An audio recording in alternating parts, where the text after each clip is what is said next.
नमस्कार, आपका स्वागत है हमारे YouTube चैनल शिक्षा सखा पर। आज मैं आपके लिए लेकर आई हूँ कक्षा 5वीं की पाठ्य पुस्तक परिवेश अध्ययन झरोखा का पाठ 20। पाठ का नाम है अंतरिक्ष की कल्पना। इस वीडियो में हम इस पाठ को पढ़ेंगे और इसके प्रश्न अभ्यास करेंगे। पिछली वीडियो में मैंने आपको पाठ 19 रोमांचक यात्रा पाठ को पढ़ाया था और उसके प्रश्न अभ्यास करवाए थे। अगर आप मेरे चैनल पर नए हैं और अभी तक आपने मेरे चैनल को सब्सक्राइब नहीं किया है तो प्लीज़ मेरे चैनल को सब्सक्राइब कर लें और बेल आइकन को ज़रूर दबाएं। मैंने अपने चैनल की प्लेलिस्ट में सब्जेक्ट वाइज लिस्ट डाली हुई है। आप जिस भी सब्जेक्ट के लेसन को देखना चाहते हैं मेरे चैनल की प्लेलिस्ट में जाकर उसे देख सकते हैं। तो चलिए शुरुआत करते हैं। पाठ 20 अंतरिक्ष की कल्पना। तारों भरा आसमान। गर्मियों के दिन थे। रात को रजत और सुकन्या रीना दीदी के साथ छत पर खेल रहे थे।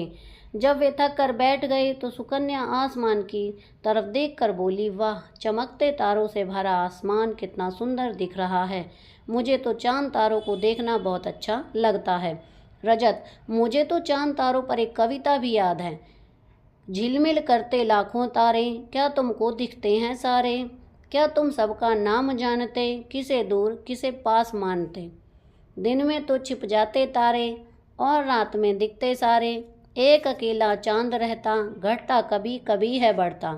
इन तारों की यही निशानी, टूटे तो बन जाए कहानी। क्या देखा क्या जाना तुमने, बताओ इनकी सारी कहानी। कुछ तारों का बना है मंडल, कहलाता वह तारा मंडल। हमसे क्यों है इतने दूर, यही जानना मुझे ज़रूर। आगे है, सोचो और लिखो। क्या तुम्हें भी रात को आसमान में देखना अच्छा लगता है और क्यों। इसका उत्तर है हाँ। तारों के समूह, कुछ तारों को आपस में जुड़ा हुआ सोचने पर कई प्रकार के चित्र बनते हैं। चांद भी सुंदर लगता है। प्रश्न 2, तुम दिन और रात के आसमान में क्या अंतर देखते हो। उत्तर है, दिन में सूर्य होता है, रात में चांद तथा तारे होते हैं। दिन में गगन आसमानी तथा सुबह शाम नारंगी होता है, रात को काला होता है। आगे है, चर्चा करो। तारे क्यों चमकते हैं। उत्तर है, तारे भी सूर्य की तरह प्रकाश छोड़ते हैं, इसलिए चमकते दिखाई देते हैं। खैर, दिन के समय तारे क्यों दिखाई नहीं देते। उत्तर है, तारे सूर्य की तुलना में धरती से कई कई गुना दूर हैं, इसलिए उनका प्रकाश कम दिखाई देता है तथा सूर्य के अधिक प्रकाश में हम उन्हें देख नहीं पाते हैं। आगे है, सुकन्या, मैं तो आकाश के तारों में छोटे बड़े त्रिभुज बनाती रहती हूँ। दीदी, सुकन्या, तुम्हें पता है आसमान में तारों के अलग अलग कई समूह होते हैं जिन्हें तारामंडल कहते हैं। इनमें एक समूह है सप्तऋषि तारामंडल। वह देखो, आसमान में 7 तारों का जो समूह दिख रहा है वह सप्तऋषि तारामंडल है। सुकन्या, हाँ दीदी, वह 4 तारों से बना वह चौकोर और उसके नीचे 3 तारों की पूंछ वही है ना। सुकन्या। रजत कहता है, अरे वाह, यह तो पतंग जैसा लग रहा है। दीदी, अब देखो, सप्तऋषि तारामंडल के ऊपर 2 तारों की सीध में जो बड़ा सा तारा दिख रहा है वह ध्रुव तारा है। यह तारा हमेशा उत्तर दिशा में ही होता है। रात के समय इस तारों की मदद से दिशाओं का पता लगाया जा सकता है। पुराने समय में नाविक किसी तारे की मदद से दिशाएं पहचानते थे। ऐसा करो, रात को आकाश में सप्तऋषि तारामंडल व ध्रुव तारा पहचानने की कोशिश करो। यदि आवश्यक हो तो किसी बड़े की मदद ले सकते हो। तो यहाँ पर देखिए, इस तरह का होता है तारामंडल। आगे है, ध्रुव तारे की सहायता से दिशाएं पहचानो। ध्रुव तारा सदा उत्तर दिशा में होता है, तो उत्तर दिशा की वो तरफ जो उसके बिल्कुल पीछे होगा वो दक्षिण, दाएं बाएं पूर्व पश्चिम होते हैं। कोई और तारामंडल देखो और उसकी आकृति बनाओ। तो इस तरह से बनेगी आकृति। रजत, मुझे तो इन छोटे छोटे तारों से कहीं ज़्यादा अच्छा चांद लगता है। दीदी, रजत, पर वास्तव में तारे बड़े हैं और चांद उनसे काफ़ी छोटा है। पृथ्वी से बहुत दूर होने के कारण तारे छोटे दिखते हैं, चांद नज़दीक होने के कारण बड़ा दिखाई देता है। सुकन्या, दीदी, तारे तो रोजाना एक जैसे दिखाई देते हैं, लेकिन चांद का आकार बदलता रहता है। दीदी, चांद केवल पूर्णिमा की रात को पूरा गोल दिखाई देता है। पूर्णिमा के बाद उसका आकार धीरे धीरे घटने लगता है और अमावस्या के दिन वह बिल्कुल भी दिखाई नहीं देता। फिर हर रोज उसका आकार बढ़ने लगता है और पूर्णिमा को चांद पूरा दिखाई देता है। ऐसा करो, किसी रात चांद को देखो और उसका चित्र बनाओ। इसके 1 सप्ताह बाद और 15 दिन बाद उसे फिर से देखो, वह कैसा दिखता है, चित्र बनाओ। तो ये देखिए, माना हमने आज रात चांद को पूरा देखा है, 1 सप्ताह बाद थोड़ा कम हो जाएगा और 15 दिन बाद वो बिल्कुल एकदम एक कली सा दिखाई देगा।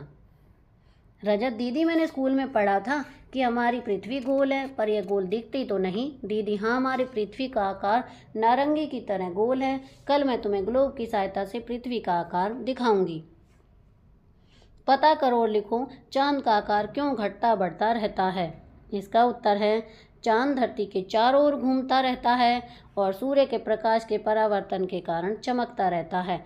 इसका कुछ भाग धरती के दूसरी ओर होने के कारण हमें दिखाई नहीं देता, इसलिए इसका आकार घटता बढ़ता रहता है। चांद से जुड़े कौन से त्यौहार मनाए जाते हैं। उत्तर है, औरतें अपने पति की लंबी आयु के लिए करवा चौथ का व्रत रखती हैं। इस व्रत को चांद देखकर तोड़ा जाता है। ईद का संबंध भी चांद के साथ है। नंबर 5, चांद के अंदर दिखाई देने वाली आकृति क्या है, यह किससे मिलती जुलती है। उत्तर है, यह असल में चांद की सतह पर पड़े हुए गड्ढे तथा पर्वत हैं। यह आकार मेरी दादी ने बताया है कि एक और औरत चरखा कात रही है, ऐसा है। हमारी पृथ्वी। अगले दिन दीदी रजत और सुकन्या को ग्लोब दिखाया। रजत, दीदी क्या हमारी पृथ्वी ऐसी ही है। दीदी, हाँ, यह ग्लोब हमारी पृथ्वी का एक छोटा रूप है। सुकन्या, इस पर हम कहाँ रहते हैं। दीदी, यह देखो हमारा भारत, हम यहाँ रहते हैं। रजत, दीदी ग्लोब पर ये अलग अलग रंग क्यों हैं। दीदी, इस पर नीले रंग से पानी को व अन्य रंगों से अलग अलग देशों को दर्शाया गया है। रजत, दीदी हमारी पृथ्वी गोल है, फिर भी हम गिरते क्यों नहीं हैं। दीदी कहती हैं, रजत, हमारी पृथ्वी में एक आकर्षण शक्ति है जिसके कारण हम सभी चीज़ों को अपनी तरफ खींचे रहती है। ऐसा करो, किसी गेंद, कंकड़ या कागज के टुकड़ों को ऊपर की ओर फेंको, देखो क्या होता है। उत्तर है, यह वापस धरती की तरफ गिर जाता है। ऐसा धरती की गुरुत्वाकर्षण बल के कारण होता है। धरती सभी वस्तुओं को अपनी ओर खींचकर रखती है। धरती से आगे। सुकन्या, दीदी क्या हम पृथ्वी से ऊपर चांद तारों तक भी जा सकते हैं। दीदी कहती है, हाँ, वहाँ अंतरिक्ष यान से जा सकते हैं। रजत, क्या अंतरिक्ष क्या है। दीदी, धरती से बहुत दूर तारे, चांद, सूरज आदि ये सब अंतरिक्ष में ही तो हैं। सुकन्या, दीदी क्या कभी कोई अंतरिक्ष में भी गया है। दीदी, हाँ, बहुत से व्यक्ति अंतरिक्ष में जा चुके हैं। वहाँ जाने वाले सबसे पहले व्यक्ति थे रूस के यूरी गागरिन। उन्होंने सन 1961 में अंतरिक्ष की यात्रा की थी। रजत, दीदी क्या चांद पर भी कोई गया है। दीदी, हाँ, चांद पर सबसे पहले सन 1969 में अमेरिका के नील आर्मस्ट्रॉन्ग गए थे। रजत, दीदी अंतरिक्ष से पृथ्वी कैसी दिखाई देती है। दीदी, यह देखो, मेरे पास अंतरिक्ष यान से लिया गया पृथ्वी का एक फोटो है। देखो और लिखो, क्या तुम अपने देश को इस फोटो में ढूंढ पा रहे हो। उत्तर है, जी हाँ, ढूंढ पा रहे हैं। गै, फोटो में समुद्र कहाँ कहाँ पर है। उत्तर है, जहाँ पर नीला रंग है। गै, ग्लोब और इस फोटो में क्या क्या मिलता जुलता है और क्या क्या अलग है। ग्लोब पर देशों के नाम लिखे होते हैं, यहाँ नहीं लिखे हैं। रजत, दीदी क्या मैं भी अंतरिक्ष जा सकता हूँ। दीदी, हाँ हाँ, क्यों नहीं। अगर तुम खूब मन लगा कर पढ़ोगे तो तुम अपना हर सपना वैसे ही पूरा कर सकते हो जैसे कल्पना चावला ने किया। सुकन्या, दीदी कल्पना चावला कौन है। दीदी, वह हमारे राज्य के करनाल की रहने वाली थी और हमारे देश की पहली महिला अंतरिक्ष यात्री थी। यह भी जानो, पूर्व राष्ट्रपति डॉक्टर APJ अब्दुल कलाम ने लगभग 40 साल तक भारतीय रक्षा अनुसंधान संस्थान और भारतीय अंतरिक्ष अनुसंधान संस्थान में रक्षा वैज्ञानिक के रूप में काम किया।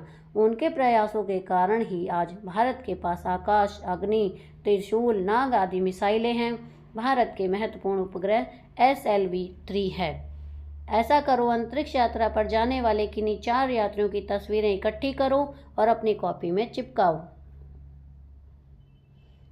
वो हैं राकेश शर्मा, कल्पना चावला, सुनीता विलियम्स और नील आर्मस्ट्रॉन्ग। किसी एक अंतरिक्ष यात्री के बारे में कुछ पंक्तियाँ लिखो। उत्तर है, श्री राकेश शर्मा पहले भारतीय अंतरिक्ष यात्री थे। वे भारतीय वायुसेना में थे।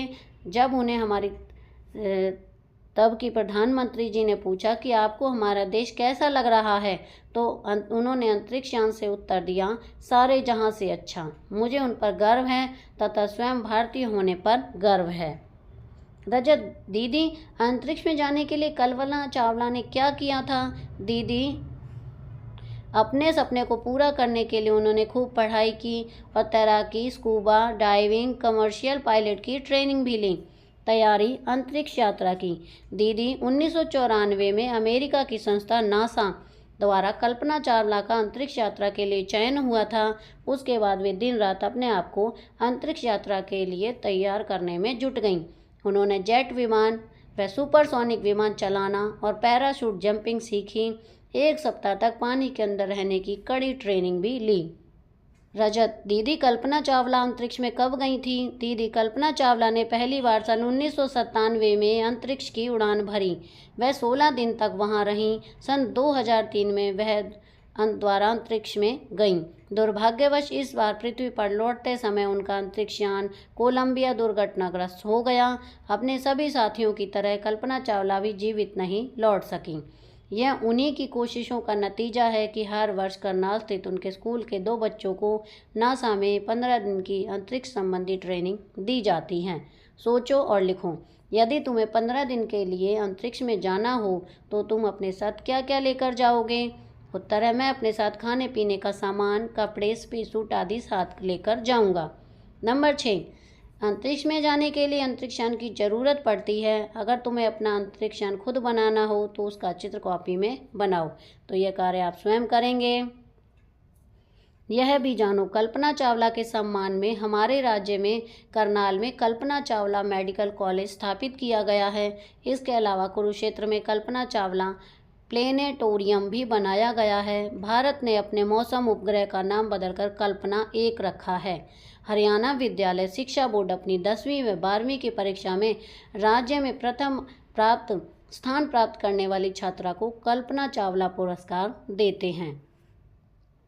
कल्पना चावला के सम्मान में अमेरिका में एक सड़क का नाम कल्पना चावला वे रखा गया है। आओ ये भी करें, ग्लोब को देखो और कॉपी में लिखो। क्या इसमें भारत दिख रहा है? भारत के 4 पड़ोसी देशों के नाम लिखो। किन 2 महासागरों के नाम लिखो। क्या इसमें भारत दिख रहा है? हाँ, दिख रहा है। भारत के 4 पड़ोसी देश हैं पाकिस्तान, चीन, नेपाल तथा श्रीलंका। किन्हीं 2 महासागरों के नाम लिखो, वो है अरब सागर और हिंद महासागर। किस स्थान का अंतरिक्ष से खींचा गया चित्र नीचे दिया गया है, इसे देखो और बताओ। क्या इस चित्र में पानी दिख रहा है? हाँ। पानी को किस रंग से पहचान रहे हो? नीले। क्या इसमें कोई इमारत नजर आ रही है? हाँ, आ रही है। आगे है, इमारतों व घरों को पहचानना आसान लगा या कठिन? उत्तर है आसान। क्या इस चित्र में तुम्हें हरियाली भी दिखाई दी? हाँ, दिखाई दी। यदि यह चित्र अंतरिक्ष की अपेक्षा जमीन से खींचा जाता तो क्या इतनी सारी चीजों को दिखाना संभव होता? उत्तर है नहीं। भूकंप या बाढ़ आने की स्थिति में कौन से चित्र ज्यादा मददगार होंगे? हवाई चित्र या जमीन से लिए गए चित्र? उत्तर है हवाई चित्र। अब आगे है, दिए गए शब्दों से खाली स्थान भरो। शब्द हैं तारामंडल, ध्रुव तारा, यूरी गागरिन, नील आर्मस्ट्रॉन्ग और कल्पना चावला। कल्पना चावला भारत की पहली महिला अंतरिक्ष यात्री थी। चांद पर सबसे पहले नील आर्मस्ट्रॉन्ग गए थे। अंतरिक्ष में जाने वाले सबसे पहले यात्री यूरी गागरिन थे। ध्रुव तारा हमेशा उत्तर दिशा में होता है। सप्तऋषि एक तारामंडल है। देखो और समझो। इस चित्र को देखो, इसमें गोलू की कक्षा एक अंतरिक्ष यान बन गई है। देखो सब कैसे उड़ रहे हैं। अब तुम भी अपनी आंखें बंद करो और सोचो कि तुम्हारी कक्षा भी एक अंतरिक्ष यान बन गई है। कल्पना करो और साथियों से चर्चा करो। तुम कहाँ हो, अपनी जगह पर या हवा में? बालों का क्या हाल है? अपने दोस्तों को कॉपी देने कैसे जाओगे? अध्यापिका जी कैसे पढ़ा रही हैं? उनका चॉक व डस्टर कहाँ गया? पानी की बोतल का ढक्कन खोलते ही पानी बुलबुलों की तरह हवा में उड़ने लगा है। अब पानी कैसे पियोगे? तो बच्चों, यह कार्य आप स्वयं करेंगे। तो आपको मेरी ये वीडियो कैसी लगी मुझे कमेंट करके ज़रूर बताएं। वीडियो को लाइक करें, शेयर करें और चैनल को सब्सक्राइब करना ना भूलें। Thank you.